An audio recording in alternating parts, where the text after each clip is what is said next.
नमस्कार, आप देख रहे हैं मनी सेंट्रल और मैं हूं आपके साथ विशाल शर्मा। 8वें वेतन आयोग को लागू करने की तैयारियां जो है वो जोरों पर है। कहा जा रहा है कि इसके लागू होने पर करीब 50 लाख केंद्रीय कर्मचारियों और 69 लाख पेंशनर्स को सीधा फायदा होगा। लेकिन कर्मचारियों की सैलरी और पेंशन में बढ़ोतरी को लेकर कई तरह के कयास लगाए जा रहे हैं। इसी कड़ी में एक सवाल ये भी उठ रहा था कि क्या सरकार जो है डीए यानी महंगाई भत्ते को बेसिक सैलरी में मर्ज करने जा रही है या नहीं। इसी मुद्दे पर सरकार ने लोकसभा और राज्यसभा दोनों में सफाई दी है। डीए और डीआर को बेसिक पे में मिलाने पर क्या सोच रही है सरकार, इसकी करेंगे पड़ताल। पूरी चर्चा में शामिल होने के लिए हमारे साथ मौजूद हैं हमारे सहयोगी और वरिष्ठ आर्थिक पत्रकार प्रवीण शर्मा सर, आपका मनी सेंट्रल में बहुत स्वागत है। धन्यवाद विशाल।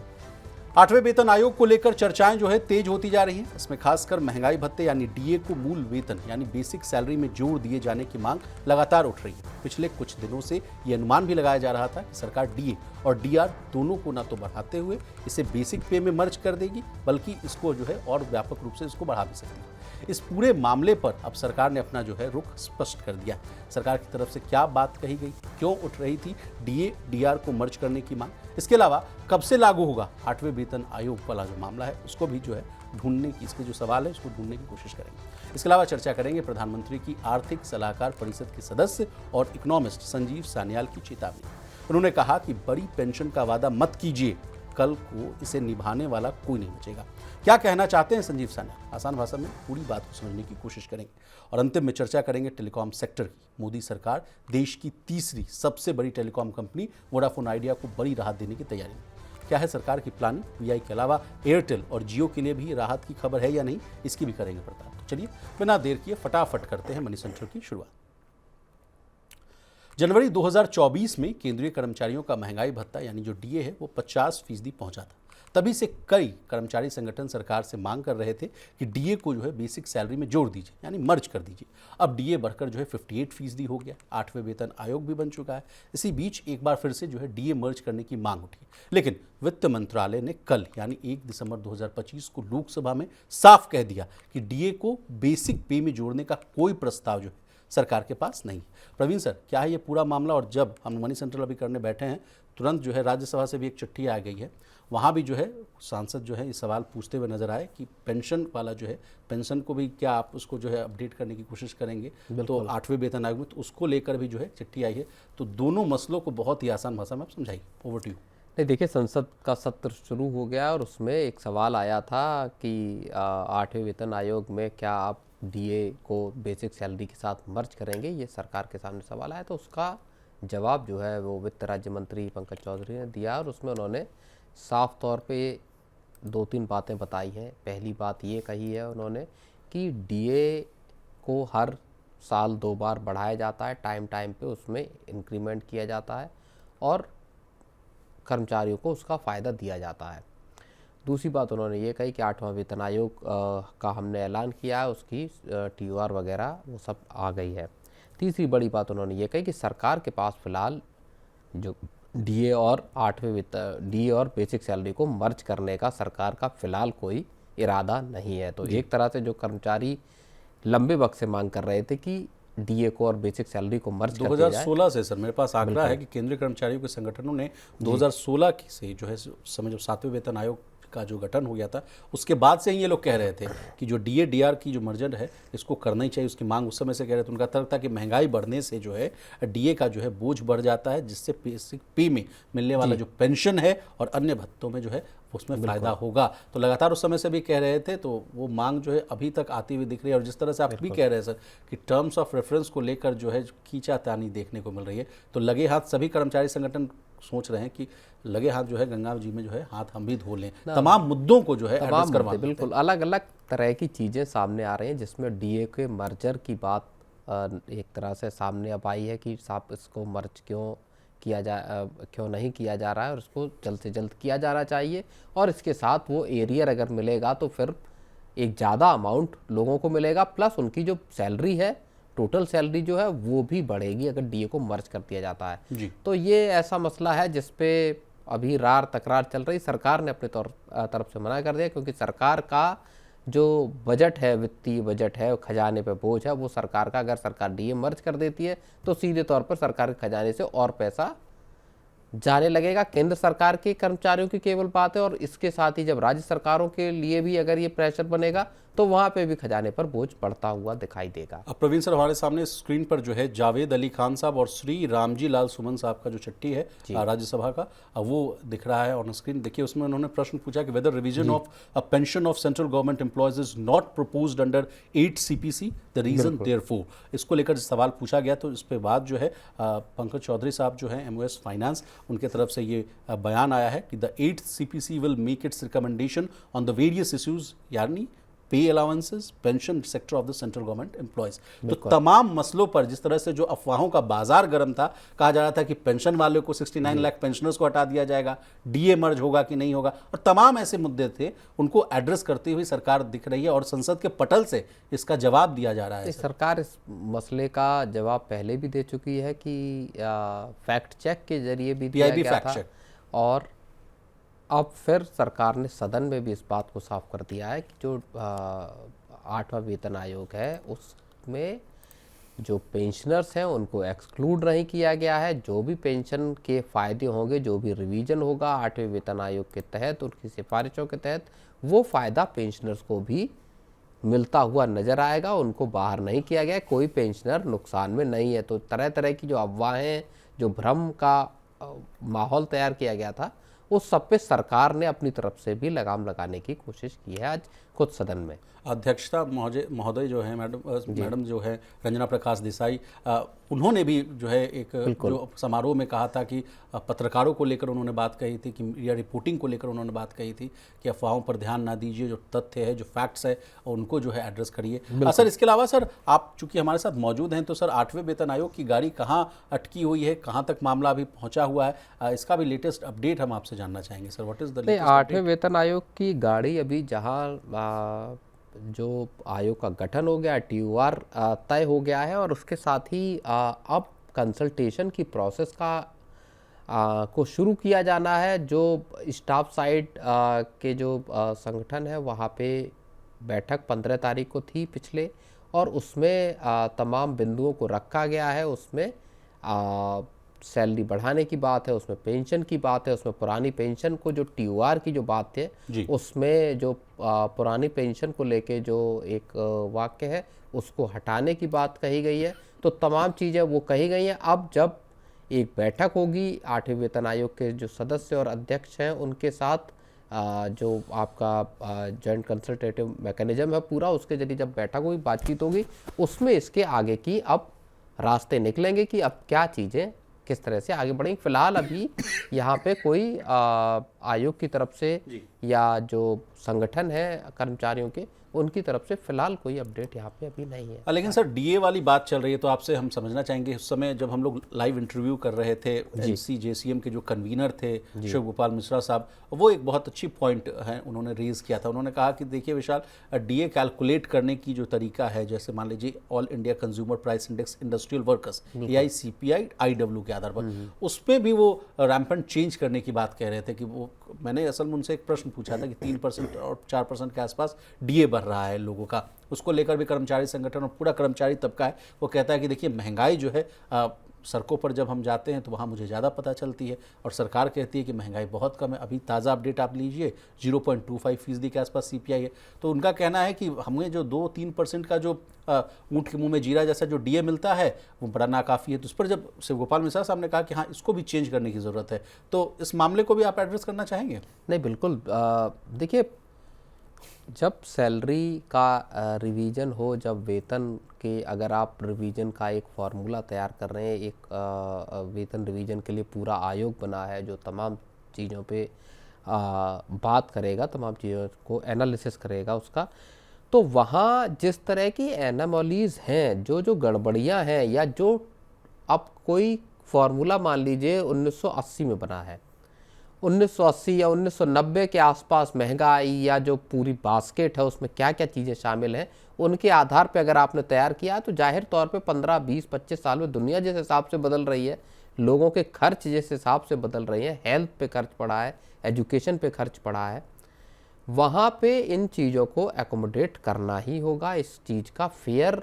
फार्मूला निकाला जाना चाहिए, फेयरली चीज़ों को लेकर आना चाहिए। जाहिर तौर पे सरकार पे बर्डन पड़ेगा, लेकिन आप उसको डिनाई नहीं कर सकते कि साहब आप पुराने जो चीज़ तय है उसी मानक के हिसाब से अब आपको हम डीए तय करेंगे या बाकी सैलरी को तय करेंगे। अब प्रवीण सर, अब बात हो गई सरकारी कर्मचारियों की, तो प्राइवेट सेक्टर के कर्मचारियों का भी जो है प्रतिनिधित्व करना बहुत ज़रूरी है। तमाम जो हमारे जो कमेंट सेक्शन है उसमें हम लोग बहुत कमेंट देखते हैं, मनी सेंट्रल के जितने भी कमेंट सेक्शन में, सर प्राइवेट सरकारी कर्मचारियों को तो आप बात करते हैं, लेकिन प्राइवेट सेक्टर में काम करने वाले कर्मचारियों की क्या, उनकी भी तो सूद लेनी चाहिए, उनको भी तो जो है पेंशन और तमाम जो बेनिफिट्स जो सरकारी कर्मचारी को मिलता है वैसा ही बेनिफिट्स जो है प्राइवेट सेक्टर के कर्मचारियों को भी मिलना चाहिए। उनका आरोप रहता है कि इन लोगों की तो भाई हर महीने जो है, माफ़ कीजिएगा, हर 6 महीने पे 2 बार जो है डीए रिवीजन मिल जाता है फ़ायदा।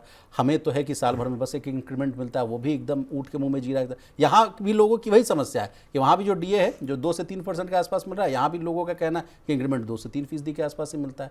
तो यहाँ भी रोष है सर?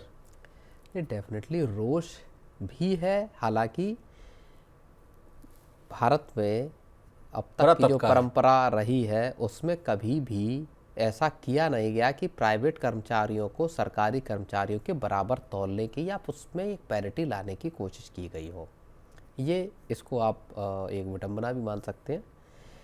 सरकारी कर्मचारियों और प्राइवेट कर्मचारियों के बीच में एक बड़ी डिस्पैरिटी है, आप हर तरह से उसको देख लीजिए। हाँ, ये बात ज़रूर है कि ये कहा जाता है कि प्राइवेट कर्मचारियों के पास एक आज़ादी होती है कि वो जॉब स्विच कर ले। दूसरी आज़ादी ये होती है या प्राइवेट सेक्टर में, ऑर्गेनाइज सेक्टर में एटलीस्ट इस बात के प्रावधान है कि आपको हर साल सैलरी रिवीजन होता है, हर साल सैलरी बढ़ती है। लेकिन इन दो, अगर आप इनको फ़ायदे भी गिनते हैं तो इन दो फ़ायदे के एवज में रिस्क कितने सारे हैं, अनसर्टेनिटी भरा हुआ है। अनसर्टेनिटी लगातार है। आपको कोई ग्लोबल इवेंट होता है, आपकी जिस कंपनी में आप काम कर रहे हैं उस कंपनी के साथ अगर कोई इश्यू आता है तो नौकरी लोगों की जाती हैं। एंड मास नौकरियों में छटनी हमने होते हुए देखी, चाहे कोई सेक्टर हो, चाहे आईटी हो, चाहे दूसरा कोई सेक्टर हो।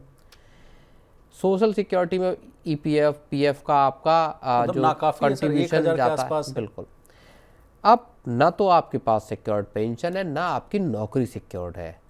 सरकारी कर्मचारियों की सैलरीज को अगर आप एक तराजू पे लेकर आएंगे प्राइवेट सेक्टर के कर्मचारियों के साथ, तो वहाँ सरकारी सेक्टर के कर्मचारियों की सैलरीज अब आपको काफ़ी ज़्यादा दिखाई देती हैं, मतलब 90% मामले में। देखिए, एम्बिट कैपिटल की एक रिपोर्ट है बॉस, माफ़ कीजिएगा मैं आपको रोक रहा हूँ बीच में, उन्होंने तो कह दिया कि 8वें वेतन आयोग जब आएगा तो वेतन और पेंशन में 30 से 34% की बढ़ोतरी हो जाएगी।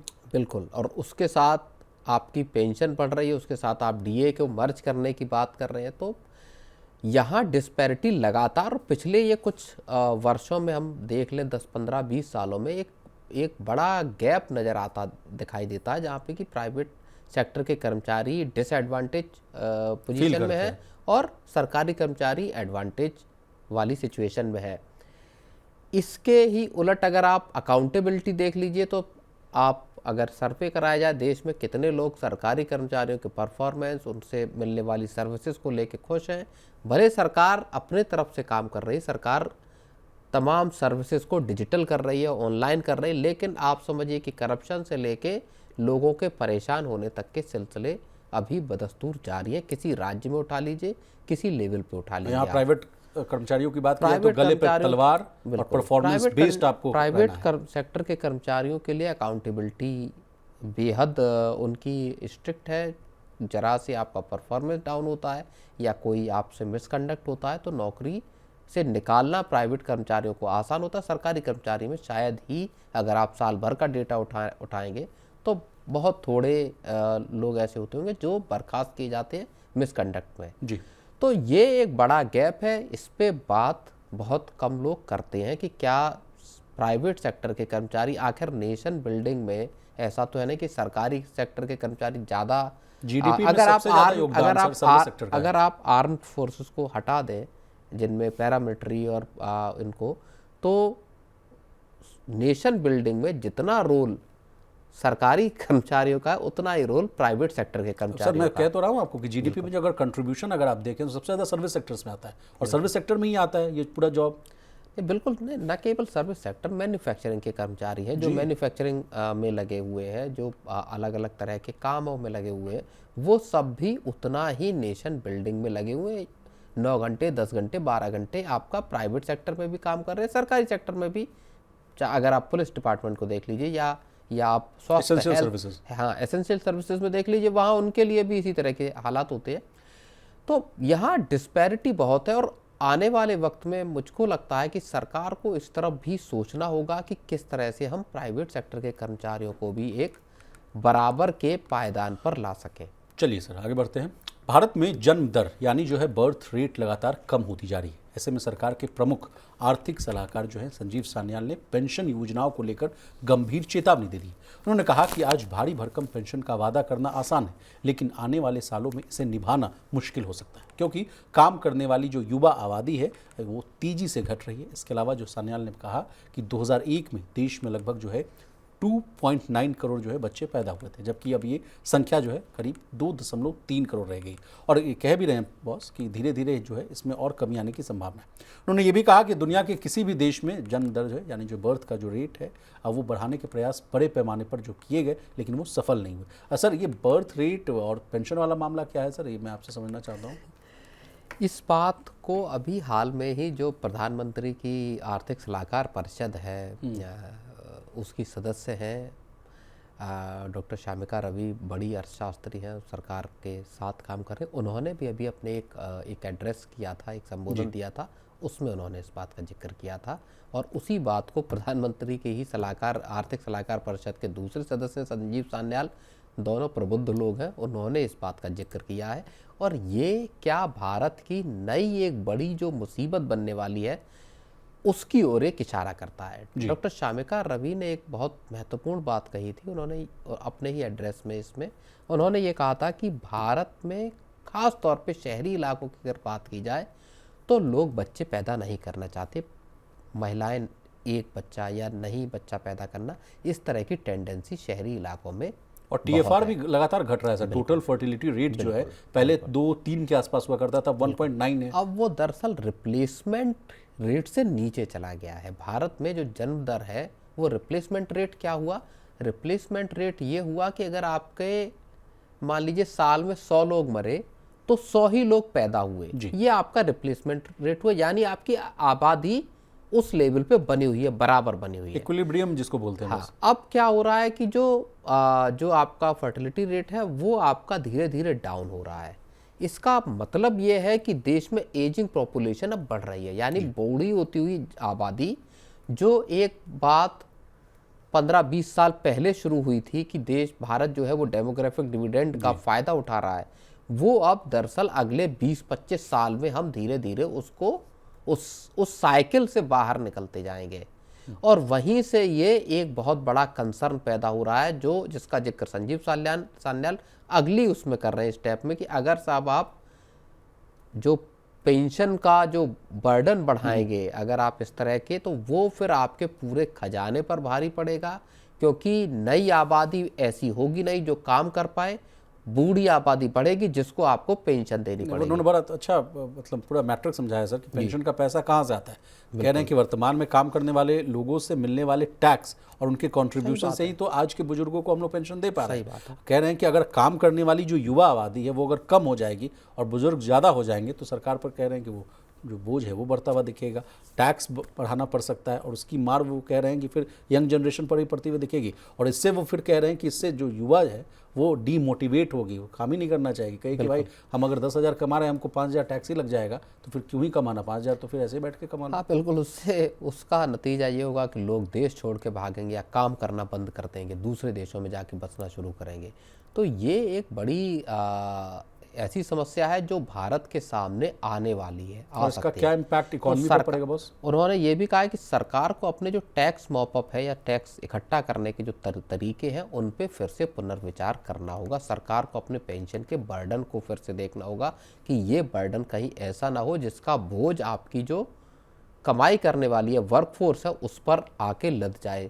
सरकार तरह तरह की सब्सिडीज, तरह तरह की फ्रीबीज जो बांटती है उसका बर्डन अल्टीमेटली टैक्स पेयर पे आता है। चुनाव के वक्त आप देखिए सर, इन चीज़ों को बहुत देखने को मिलता है। तमाम लोग जो है बोलते हैं कि वो एक कल्चर इंडिया में शुरू हुआ है कि आप फ्रीबीज देंगे, चाहे आप महिलाओं के नाम पे देंगे, चाहे आप बुजुर्गों के नाम पे देंगे, चाहे आप फ्री राशन देने की जाहिर तौर पे अपलिफ्टमेंट भी है, ऐसा नहीं है। जब सरकार ने 80 करोड़ लोगों को 5 किलो राशन फ्री देने का फैसला किया तो उसने कोविड के वक्त पे एक बड़ी आबादी को एक बहुत बड़ी मुश्किल से बाहर निकाला विशाल, और इसी वजह से सरकार को उसका फ़ायदा जब समझ में आया, जब सरकार ये बात करती है कि तकरीबन 3.9 मिलियन मतलब लगभग 40 करोड़ लोगों को सरकार ने गरीबी की, बेहद गरीबी की रेखा से बाहर निकाला, तो वहाँ पे आपको इस तरह के जो टूल्स हैं जो गवर्नमेंट के जो और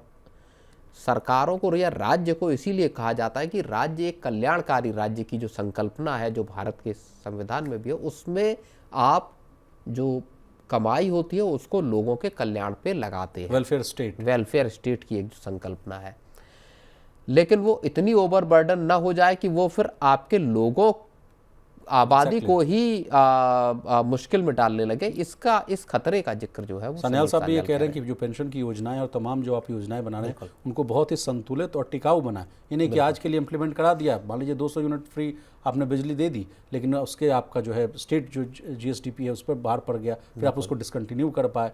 तो जिस तरह से आप इस कहानी को सर OPS से भी जोड़ कर देख सकते हैं। बिल्कुल। ओल्ड पेंशन स्कीम को लेकर कहा जा रहा है कि भाई पुरानी पेंशन अभी बिहार के इलेक्शन हुए तो हिमाचल प्रदेश बहुत जीता जागता उदाहरण है। वादा किया गया बिहार में, अभी मैनिफेस्टो में वादा किया गया कि साहब हम आते ही सबसे पहले पुरानी पेंशन को, और उसमें जो सुखबीर सिंह सुक्खू हैं जो हिमाचल प्रदेश के CM है, उन्होंने कहा कि साहब हम जो है पुरानी पेंशन को लेकर आएंगे यहाँ अगर हम जीत जाते हैं। खैर जनता ने जिताया नहीं, लेकिन इस तरह की चीज़ें आपके खजाने को पे जाहिर तौर पे बर्डन तो डालती है। एक रिपोर्ट सर हम लोगों ने मनी सेंटर में डिकोड भी किया था जिसमें कहा गया था कि तमाम राज्यों पर जो है कर्ज का जो बोझ है वो बहुत ज़्यादा है। एक लिमिट में होना चाहिए था, 30% के आसपास होना चाहिए था, उससे कहीं ज़्यादा है। वो भी एक चिंताजनक बात है डेफिनेटली। और वो कर्ज लेने की नौबत इसी वजह से आती है क्योंकि आपके खर्च जो है वो आपकी कमाई को सरपास कर जाते हैं। चलिए आगे बढ़ते हैं। वोडाफोन आइडिया के शेयरों में आज 4% से अधिक की तेजी रही। निवेशकों की कहें तो इनकी चांदी हो गई। अब शेयरों में तेजी आने के पीछे की कहानी ये है कि सरकार वोडाफोन आइडिया को राहत देने के उपायों पर विचार कर रही है, लेकिन ये सब कानून के दायरे में ही होगा। प्रवीण सर, DOT यानी डिपार्टमेंट ऑफ टेलीकम्युनिकेशंस जो है अभी कंपनी की तरफ से औपचारिक जो है रिक्वेस्ट का इंतजार कर रही है। टेलीकॉम मिनिस्टर जो हैं ज्योतिरादित्य सिंधिया, उन्होंने भी संकेत दिया है कि सरकार 2 हफ्ते में वैल्यूएशन पूरा कर सकती है और साल के अंत तक जो है राहत पैकेज की जो है रूपरेखा वो तय कर सकती है, जारी कर सकती है। पूरा मामला है क्या सर? मैं आपसे समझना चाहूँगी कि आप जो है टेलीकॉम सेक्टर के भी एक्सपर्ट माने जाते हैं। नहीं, देखिए वोडाफोन आइडिया की समस्याएं सबको पता है, इस पूरे देश को पता है कि साहब कंपनी बड़े भारी भरकम कर्ज में है, ऑपरेशन चलाने में मुश्किल है। कंपनी खुद बोल चुकी है कि साहब अगर सरकार ने हमको बेल आउट नहीं किया तो हमारे लिए टिक पाना मुश्किल होगा। इसमें मामला कोर्ट में गया। कोर्ट ने एक बहुत लैंडमार्क एक तरह से मैं कहूँगा कि जजमेंट दिया, जिसमें कोर्ट ने सरकार को इस बात की छूट दी कि आप अगर चाहें तो वोडाफोन आइडिया को राहत दे सकते हैं AGR बकाया के मामले में। अब जो टेलीकॉम मिनिस्टर हैं ज्योतिरादित्य सिंधिया, उन्होंने कहा है कि हम वोडाफोन आइडिया को राहत देने के लिए एक तरह से मोटे तौर पे आप समझिए कि सरकार तैयार है। 2-3 बातें हैं उसमें मोटी मोटी। एक, उन्होंने कहा है कि वोडाफोन आइडिया का एक फॉर्मल जो प्रस्ताव है, प्रपोजल है, वो पहले सरकार के पास आए, सरकार उसको जांचेगी, परखेगी, उसको लीगल वेटिंग होगी कि साहब लीगली इसमें क्या चीज़ें वायबल हैं, क्या चीज़ें नहीं वायबल हैं। दूसरी बात, जो भी वोडाफोन आइडिया को राहत दी जानी है AGR बकाये पे, वो पूरी की पूरी राहत आपके सुप्रीम कोर्ट के जो आदेश है उसके पैरामीटर के भीतर होगी, उसके जो आदेश की परिधि के अंदर होगी। सर, इस बात को मैं आपसे समझना चाहूँगा, क्या आदेश की परिधि, मतलब जो आप कहा जा रहा है उसको भी आप समझा दीजिए। नहीं, सरकार देखिए सुप्रीम कोर्ट के आदेश, अगर सुप्रीम कोर्ट ने आदेश दिया है कि आप इनको 10 रुपये, एक एग्जाम्पल के तौर पर बता रहा हूँ, अगर आप 10 रुपये तक की राहत दे सकते हैं तो सरकार का कहना यह है कि ऐसा नहीं होगा कि हम उस लिमिट को क्रॉस करके 11 रुपए की राहत दे दें या 12 रुपए की दे दें, कंपनी या एडिशनल कोई रिलीफ दे दें। जो राहत दी जाएगी वो सुप्रीम कोर्ट के ऑर्डर के क्राइटेरिया के भीतर होनी है और कंपनी स्पेसिफिक भी होगी। मान लीजिए उसमें कहानी आ रही है कि मान लीजिए सिर्फ VI को ही राहत देनी है सुप्रीम कोर्ट के आदेश अनुसार, तो उसमें ये प्रश्न पूछा गया जब मिनिस्टर साहब से कि भारतीय एयरटेल भी क्या AGR जैसी राहत की मांग कर सकती है, तो सिंधिया साहब ने साफ मना कर दिया। उन्होंने कहा कि भारतीय एयरटेल एयरटेल ने अब तक एजीआर देनदारी पर किसी भी तरह की राहत की मांग नहीं की। अगर एयरटेल भविष्य में ऐसे कदम उठाती है तो उसका फैसला भी जो है अदालत ही करेगी, क्योंकि एससी का यानी सुप्रीम कोर्ट का जो आदेश है सिर्फ वोडाफोन आइडिया के लिए लागू है। तो बिल्कुल सीधे तौर पे बात सरकार का कहना ये है कि ये जो आदेश आया है ये पर्टिकुलरली सिर्फ और सिर्फ वोडाफोन आइडिया के लिए है। यहाँ सरकार केवल वोडाफोन आइडिया को राहत दे सकती है। अगर एयरटेल किसी राहत की बात करती है तो वो सुप्रीम कोर्ट जाए, सुप्रीम कोर्ट से ऑर्डर ले आए, ऑर्डर आ गया तो सरकार एयरटेल को भी राहत दे देगी। सिंपल अगर इसको समझने की कोशिश करें तो सरकार अपनी तरफ से किसी कंपनी को राहत देने के लिए तैयार नहीं है। किसी कंपनी के लिए सरकार अपने लेवल पे कोई डिसीजन नहीं लेगी। सरकार कह रही है आपको कुछ भी चाहिए कोर्ट से ऑर्डर लेके आइए। सरकार अपने हाथ बचाना चाहती है, सीधे बात। सरकार ये सोचती है कि पहले आप कल को अगर कोई मामला बिगड़ता है, कल को अगर स्क्रूटनी में जाता है, आरोप ये लग सकते हैं कि साहब आपने इनको 10,000 करोड़ की राहत क्यों दी, क्या ऐसा कोई कोर्ट का ऑर्डर था, क्या ऐसी क्या परिस्थितियां थी जिसमें आपने किसी एक कंपनी को एक सर्टेन राहत दी। आसान भाषा में कहें तो सरकार सुप्रीम कोर्ट के मतलब चाह रही कि एक पार्टी और मैं बना लूं इस पूरे केस। सरकार ये चाहती है कि गेंद जो है वो सुप्रीम कोर्ट के पाले में रहे। कोर्ट जब हमको कह देगा कि आप साहब इसमें इतना दे दीजिए इनको राहत, तो हम दे देंगे। कल को अगर कोई विवाद पैदा होता है तो हमारे पास कहने के लिए रहेगा कि सुप्रीम कोर्ट का ऑर्डर था, सुप्रीम कोर्ट ने जितना बताया था सरकार ने उतना करा। तो वो पूरी राहत सुप्रीम कोर्ट के फैसले के दायरे के भीतर रहेगी। ये बात अलग है कि सरकार का ये कहना है या ज्योतिरादित्य सिंधिया का ये कहना है कि हम 2-3 हफ्ते में इसकी पूरा जो ड्यू डिलीजेंस है वो हम कंप्लीट कर लेंगे कि कितना एजीआर बकाया है, क्या फैक्चुअल पोजीशन इस वक्त क्या है। इसका एक और मतलब ये है कि दिसंबर के आखिर तक हो सकता है सरकार का वोडाफोन आइडिया के एजीआर बकाए पर फैसला आ जाए। और यही वजह थी कि आज शेयरों में एक अच्छा खासा उछाल विछाल। तो सर सितंबर एंड तक का डेटा है मेरे पास, 78,500 करोड़ के आसपास का एजीआर है।